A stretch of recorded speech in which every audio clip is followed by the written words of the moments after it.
Hey guys, welcome to our next YouTube video. So we just saw Karuppu.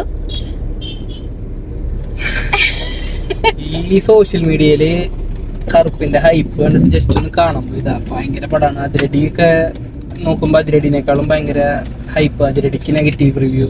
ഒരുവിധപ്പെട്ട എല്ലാ troll പേജസിലും അത് ഉണ്ടായിരുന്നു അല്ലെ. അതിരടി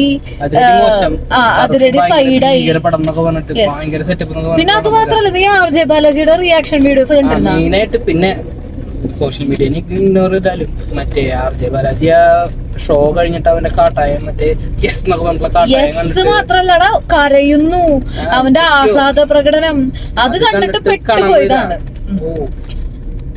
നമുക്ക് പറയാനുള്ളത് ഫസ്റ്റ് ഡയലോഗ് തന്നെ പാവം സൂര്യനെ അതിനെ പറ്റിച്ചു. അതിനെ ഒന്നും പറയില്ല, അതിനെ ഇങ്ങനെ മെയിൻ ആക്കി തരാം. ഫീൽഡ് ഔട്ട് അതിനെ വിളിച്ച് വീണ്ടും ഫീൽഡ് ഔട്ട് ആക്കി ട്രോള് കണ്ട നല്ല പൊട്ടൻഷ്യൽ ഒരു നടനെ വെച്ചിട്ട് സീരിയസ്ലി നല്ല അത് സ്റ്റോറി ലൈക്ക് ഈ സംഭവം തന്നെ വൃത്തിക്ക് എടുക്കായിരുന്നു. അതായത് സ്കോപ്പ് ഉണ്ട് ഇതിന്റെ കഥ. നമ്മൾ പറഞ്ഞ സ്പോയിലർ ആക്കുന്നില്ല, പക്ഷെ ഈ സംഭവം അവർക്ക് നല്ല കഥ അറ്റ്ലീസ്റ്റ് നന്നാക്കായിരുന്നു. പിന്നെ ഇതിൽ കുറെ ബാഡ് ഇൻഫ്ലുവൻസുകൾ കുറെ കൊടുക്കുന്നു. ലോയേഴ്സ് മുഴുവൻ ആൾക്കാരെ പറ്റിക്കണവരാണെന്നൊക്കെ പറഞ്ഞിട്ടുള്ള ഒരു അല്ലെങ്കിൽ അങ്ങനത്തെ ഒരു നരേറ്റീവ്. ഒരു കോർട്ട് മൊത്തം ബാഡ് ലോയേഴ്സ്. ഒരു കോർട്ട് എന്ന് പറഞ്ഞാൽ that's a representation of the whole society, whole judicial system. എന്നിട്ട് അതില് വക്കീലുമാര് മുഴുവൻ ആൾക്കാരെ ഇങ്ങനെ വലിപ്പിച്ച് പൈസ ഉണ്ടാക്കി അവരുടെ കേസ് കേൾപ്പിക്കണം എന്നുള്ളൊരു, നമ്മൾ അങ്ങനത്തെ അല്ലാത്ത നല്ല വക്കീൽമാരെ കണ്ടേ. ഇങ്ങനെ ഒരു 10% 20% സേവനം എന്നുള്ള രീതിയിലാണ് വക്കീലുമാര്. സാമൂഹിക സേവനം ഇല്ലെങ്കിലും അത് ഏറ്റെടുത്ത കേസ് പ്രോപ്പറായിട്ട് ചെയ്യണവരാണ് ഭൂരിഭാഗം പേരും. അതിൽ വേണമെങ്കിൽ ഒരു 10% ഈ പറഞ്ഞ പോലെ മുകുന്ദരണ്ണിന്റെ പോലത്തെ ആൾക്കാരുണ്ട്. 10 ഉണ്ടാവില്ല. ഇത് മുകുന്ദരണ്ണിക്കാളും കടത്തി വെട്ടിയിട്ടുള്ളൊരു തരം ഒരു മാഫിയ. സീരിയസ്ലി ഒരു ലോബിയാണ്, ഒരു ഗുണ്ട സംഘമാണ് ഇതില് വക്കീലുമാരെന്നുള്ള ആ ഒരു പോർട്രേയലാണ് പടത്തിലുടനീളം നിൽക്കുന്നത്. അത് അവർ കറക്റ്റ് പോലും ചെയ്തിട്ടില്ല. ലാസ്റ്റ് വരുന്ന ഒരൊറ്റ ക്യാരക്ടർ, ഒരു ഒറ്റ വക്കീല് മാത്രമാണ് അതില് സ്ട്രേറ്റ് ഫോർവേഡ് ആയിട്ട്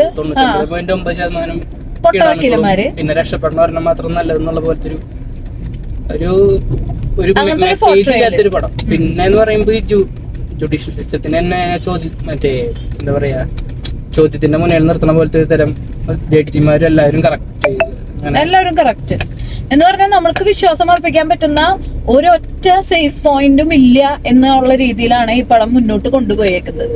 പോരാത്തതിന് ദൈവവിശ്വാസം, നമ്മളൊക്കെ വിശ്വാസികൾ തന്നെ, വിശ്വാസത്തിന് കൂടെ അതായത് വിശ്വസിക്കണവരെ നശിപ്പിക്കില്ലേ, അങ്ങനത്തെ ഒരു സ്കീം. അത് തീരെ മോശം സ്റ്റോറിയിലേ നന്നാക്കായിരുന്നു ഇത്. പക്ഷെ നന്നാക്കാന്ന് പറഞ്ഞപ്പോ ഉദാഹരണത്തിന് തോറിന്റെ കഥ പറയണ പോലെ ഭൂമിയിലേക്ക് വന്നിട്ട് പിന്നെ അവിടെ നിന്ന് മനുഷ്യന്മാരുടെ പോലെ കൂടെ നിന്ന് അങ്ങനെ മനുഷ്യനായിട്ട് സാക്രിഫൈസ് ചെയ്യും.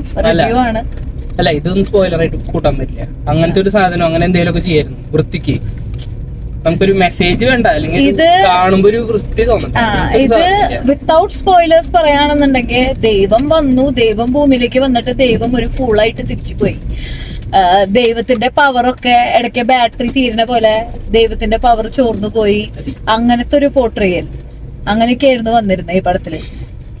പിന്നെ ഇനി കൂടുതൽ പറഞ്ഞാൽ അത് സ്പോയിലേഴ്സ് ആവും. ബാലജിക്ക് മെയിൻ ആവാൻ വേണ്ടിട്ട് സൂര്യനെ ബലിയാടാക്കി, അത്രേ പറയാനുള്ളൂ. പാവത്തിനെ അങ്ങോട്ട് നശിപ്പിച്ചു കൊടുത്തു. സൂര്യയുടെ പെർഫോമൻസിലൊന്നും ഒരു മോശമില്ല. ആള് മര്യാദയ്ക്ക് തന്നെ പെർഫോം ചെയ്തിട്ടുണ്ട്.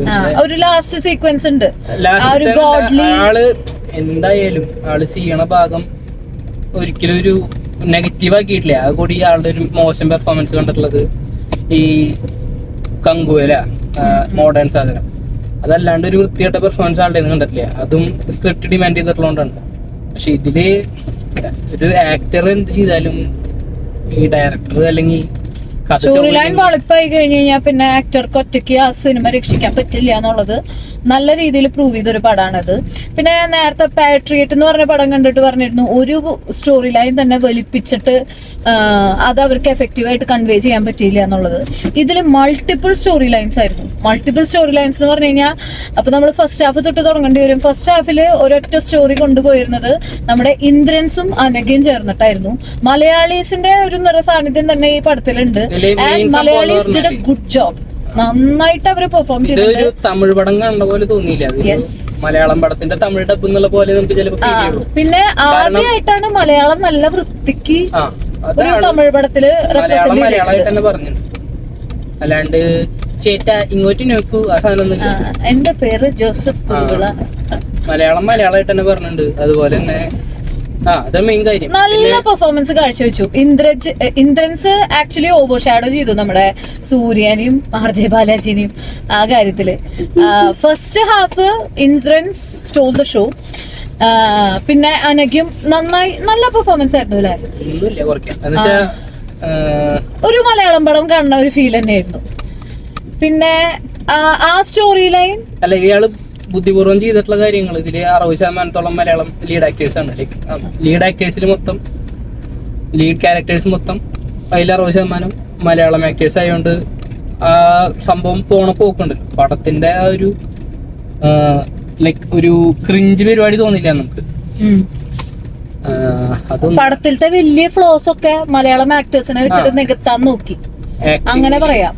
ആക്ടിങ്ങില് പിടിച്ചു നിർത്താൻ നോക്കി. വൃത്തിക്ക് ചെയ്യാൻ പറ്റിയൊരു ഒന്ന് പോളിഷ് ചെയ്തെങ്കിൽ എന്താന്ന് സൂര്യക്ക് ഇങ്ങനത്തെ വാള് പടങ്ങൾക്ക് മാത്രം തലവേദന. പക്ഷെ കങ്കുവ പിന്നെയും ലൈക്ക് 100 times ബെറ്റർ ആണ്. എല്ലാ തുടക്കത്തിലത്തെ കുറച്ച് പോർഷൻസ് മാത്രമാണ്. നമുക്ക് ആ സ്റ്റോറി ലൈനിന്റെ കാര്യം പറയാം. സ്റ്റോറി ലൈൻ എന്ന് പറഞ്ഞു കഴിഞ്ഞാൽ ആദ്യത്തെ ഹാഫില് ഒരു സ്റ്റോറി ആണെന്നുണ്ടെങ്കിൽ രണ്ടാമത്തെ സെക്കൻഡ് ഹാഫില് ആ ഫസ്റ്റ് സ്റ്റോറി ലൈനിന്റെ ഒരു സംഭവം നിൽക്കുന്നില്ല. അപ്പൊ സെക്കൻഡ് ഹാഫിലത്തെ സ്റ്റോറി ലൈൻ എൻറ്റയർലി ഡിഫറെന്റ് ആയിരുന്നു. നമ്മുടെ ശിവതയുടെ ഒരു സ്റ്റോറി ലൈൻ ഉണ്ടായിരുന്നു. അതുപോലെ തന്നെ വേറെ കുറച്ച് പിന്നെ കോമഡി എലമെന്റ്സ് ആയിട്ട് കൊണ്ടുവരാൻ കുറച്ച് ഗുണ്ടകളെ യൂസ് ചെയ്തിട്ടുണ്ടായിരുന്നു. അവരും നല്ല വെളുപ്പായിട്ട് ഉള്ള പ്രകടനമായിരുന്നു. നമുക്ക് ശരിക്കും ക്രിഞ്ച് തോന്നണ ഒരു കോമഡി ഫോർ കോമഡി സേക്ക് എന്ന് പറഞ്ഞിട്ട് അവർ കോമഡി കൊണ്ടുവരാൻ നോക്കിയപ്പോൾ നമുക്ക് പ്രേക്ഷകർക്ക് സത്യം പറഞ്ഞാൽ ക്രിഞ്ചാണ് അടിച്ചത്. ഒരൊറ്റ ഓഡിയൻസ് റിയാക്ഷൻ ഉണ്ടായിരുന്നില്ല സത്യം പറഞ്ഞ മൂവിക്ക്. പിന്നെ എടുത്തു പറയേണ്ട കാര്യം ഭയങ്കര ആർട്ടിഫിഷ്യൽ ആയിരുന്നു ഇതില് ലീഡായിട്ട് അഭിനയിച്ച ഹീറോയിന്റെ സ്ഥിതി. പടത്തിന് വെറുതെ ഓവറാണ്. അവൾക്ക് ചെയ്യാനൊന്നുമില്ല പടത്തില്, വെറുതെ അത്ഭുതപ്പെട്ട് നിൽക്കാന്നല്ല. ചെയ്യാനൊന്നുമില്ല മാത്രല്ല ഭയങ്കര ആർട്ടിഫിഷ്യാലിറ്റി. പിന്നെ എനിക്ക് തോന്നണ ഷൂട്ട് ചെയ്ത് കഴിഞ്ഞിട്ട് ഡയലോഗ് മാറ്റി. പോസ്റ്റ് പ്രൊഡക്ഷനിൽ കുറെ ഡയലോഗ് ചേഞ്ചസ് ഉണ്ടായിരുന്നു എവിഡന്റ് ആണ്. കാരണം നല്ല ക്ലോസ് അപ്പ് ഷോട്ട്സിൽ പോലും തൃഷയുടെ നേരത്തെ പറഞ്ഞ പോലെ മലയാളം പടത്തിന്റെ തമിഴ് ഡബ് പോലെ തോന്നി. എക്സാക്ട്ലി. തൃഷയുടെ ചുണ്ട് വേറെ രീതിയിൽ പോകുന്നു, ഡയലോഗ് വേറെ രീതിയിൽ പോകുന്നു. അപ്പൊ ഈ പോസ്റ്റ് പ്രൊഡക്ഷൻ ചേഞ്ചസ് വല്ലാണ്ട് എഫക്ട് ചെയ്തേക്കണ മൂവിയാണ് ഈ കറുപ്പ് എന്ന് വേണം പറയാൻ. പിന്നെ പറയാനുള്ളത്, പിന്നെ ഞാനൊരു പ്രമുഖ യൂട്യൂബറെ പറയുന്നത് കേട്ടു, സായി അഭ്യങ്കാറുടെ മ്യൂസിക് ആണ് ഈ പടത്തിന്റെ ലൈഫ് എന്ന് പറയുന്നത്. Not at all. പിന്നെ ആള് പറഞ്ഞ കാര്യം കറക്റ്റാ. മ്യൂസിക് കേട്ടറിയാൻ സായി അഭ്യങ്കർ വേറൊന്നുമല്ല, എല്ലാ പാട്ടും ഒരേപോലെ. സത്യം. ഞങ്ങള് ഇതിലത്തെ ഒരു പാട്ടാണ് ഉണ്ടായിരുന്നുള്ളൂ തോന്നുന്നു അല്ലെ ഈ പടത്തില്. വേറെ ബാക്ക്ഗ്രൗണ്ട് പാട്ടുകൾ ഉണ്ടായിരുന്നുണ്ടാവും. അപ്പൊ സൂര്യനെ ഫോക്കസ് ചെയ്തിട്ട് ഒരു ദൈവ നടനം പോലത്തെ ഒരു പാട്ടുണ്ടായിരുന്നു. ആ പാട്ട് കറക്റ്റ് സായി അഭ്യങ്കാറുടെ വേറെ ഒരു പാട്ടിന്റെ ലിറിക്സ് പാടി കഴിഞ്ഞാൽ ഈ പാട്ടിന് കറക്റ്റ് ഫിറ്റ് നല്ല മാച്ച് ആവും. പിന്നെ പറഞ്ഞിട്ടുണ്ടെങ്കിൽ സ്പോയിലേഴ്സ് ആവും എന്തെങ്കിലും പറഞ്ഞാൽ, അതാണ് നമുക്ക് താല്പര്യമില്ലാത്ത. നമ്മളിപ്പോ ഒരു കാര്യം സിനിമയെ കുറിച്ച് അഭിപ്രായം പറയുമ്പോ ആ സിനിമയെ കുറിച്ച് നമുക്ക് തോന്നിയ കാര്യങ്ങളാ പറയാം, നമ്മുടെ ഒപ്പീനിയൻസ് ഷെയർ ചെയ്യാം. അതല്ലാതെ നമ്മൾ റീക്യാപ്പ് അല്ല യൂസ് ചെയ്യുന്നത്. റീക്യാപ്പ് അല്ല. ഇയാളുടെ ഇത് കണ്ടു അശ്വന്ത് പൊന്നി എന്തിട്ട് ഇയാൾ പറയണം. ഒരു സിനിമയുടെ കഥ മുഴുവൻ അയാൾ പറയുകയാണെങ്കിൽ ultimately movie reviews all about sharing our opinions. നമ്മൾ ഒപ്പീനിയൻ ഷെയർ ചെയ്യുന്നു, അതനുസരിച്ച് നിങ്ങൾക്ക് കാണാം കാണാതിരിക്കാം, അത് പേഴ്സണൽ ചോയ്സ് ആണ്. പക്ഷേ എനിക്ക് തോന്നിയ ഫീലിംഗ് ആയിരിക്കും നിങ്ങൾ ഈ സിനിമ കാണുമ്പോൾ ഉണ്ടാവും. എക്സാക്ട്ലി. അതിന് വേണ്ടിയിട്ട് കഥ പറയേണ്ട ആവശ്യമില്ലല്ലോ. ഇതിൽ എന്തെങ്കിലും ഇപ്പൊ 1-2 പോയിന്റ് ഒരു സ്റ്റോറി ലൈനിന്റെ ഒരു ഐഡിയ തരുന്നുണ്ടെങ്കിലും.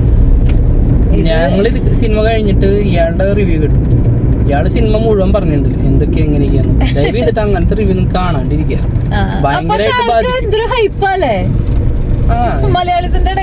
ഇപ്പൊ ഒരു സിനിമ ഇറങ്ങിയിട്ടുണ്ടെങ്കിൽ അതിനേക്കാളും കൂടുതൽ ആൾക്കാർ കാണുന്നത് ഒരു 2 ഷോ കഴിഞ്ഞിട്ട് ആളുടെ റിവ്യൂ ആണ്. കാരണം പടം കാണേണ്ട ആവശ്യമില്ലല്ലോ. പിന്നെ ആളെന്ത് പറയണോ, കാണണോ കാണണ്ടേ, അങ്ങനെ ഒരിക്കലും നമ്മുടെ ഒരു തോട്ട് പ്രോസസ് അങ്ങനെ വർക്ക് ചെയ്യുന്നതാണ് എന്റെ ഒരു അഭിപ്രായം. മാനിപ്പുലേറ്റഡ് ആവരുത്, അതാണ് പറയാനുള്ളത്. അയാൾക്ക് തോന്നുന്ന കാര്യങ്ങൾ മാത്രം നമ്മുടെ തലയിൽ അടിച്ചേൽപ്പിക്കപ്പെടുന്ന പരിപാടി. ആളൊരു സിനിമ കണ്ടു, അതിന്റെ പ്രൊഡക്ഷൻ നന്നായി അല്ലെങ്കിൽ ലൈക്ക് മ്യൂസിക് നന്നായിട്ടുണ്ടെന്ന് പറയുന്നതിന് പകരം കഷ്ടാണ്. സിനിമ മൊത്തത്തില് പറഞ്ഞുണ്ടാക്കിയ ആളും 150 രൂപ കൊടുത്തിട്ട് സിനിമ കാണുന്നു എന്നുള്ള ലോജിക്കും വേണമെങ്കിൽ 150 രൂപ കൊടുത്തിട്ട് ഈ സിനിമ കാണാനുള്ള നമ്മുടെ ആഗ്രഹത്തിന് ആൾ കൊല്ലാണ്ടിരിക്കണം. അയാൾ അത് ചെയ്യണില്ലേ? അയാൾ പറയണത് 150 രൂപ കൊടുത്തിട്ട് ഞാൻ സിനിമ കണ്ടപ്പോ എനിക്ക് പറയാനുള്ള അവകാശം എന്ന് പറയുമ്പോൾ ബാക്കി ഈ പ്രൊഡ്യൂസറിന് അല്ലെങ്കിൽ പടം ഉണ്ടാക്കിയവർക്ക് കിട്ടാവുന്ന ഇത്രയും പൈസയാണ് പറയാനുള്ള അവകാശത്തിന് കുഴപ്പമില്ല. അത് കഴിഞ്ഞിട്ട് അതിരടിയുടെ റിവ്യൂ കണ്ടു. അതിൽ ആളൊരു ഡയലോഗ് പറയണ്ടത്, അതായത് ഇവർക്ക് അതിരടി അവര് പ്രീമിയർ ഷോ വെക്കാൻ അവർക്ക് അത്രയും ചങ്കൂറ്റുണ്ട്, അല്ലാന്നുണ്ടെങ്കിൽ ഞാനൊക്കെ ഒരു നെഗറ്റീവ് ആണെങ്കിൽ അത് ഞാനിങ്ങനെ അരച്ച് കളഞ്ഞേനെന്ന് ആള് പറയുന്നുണ്ട്. അപ്പൊ ആള് ഉദ്ദേശിക്കുന്നത് എന്തിട്ടാ പടങ്ങൾ നശിപ്പിക്കണം.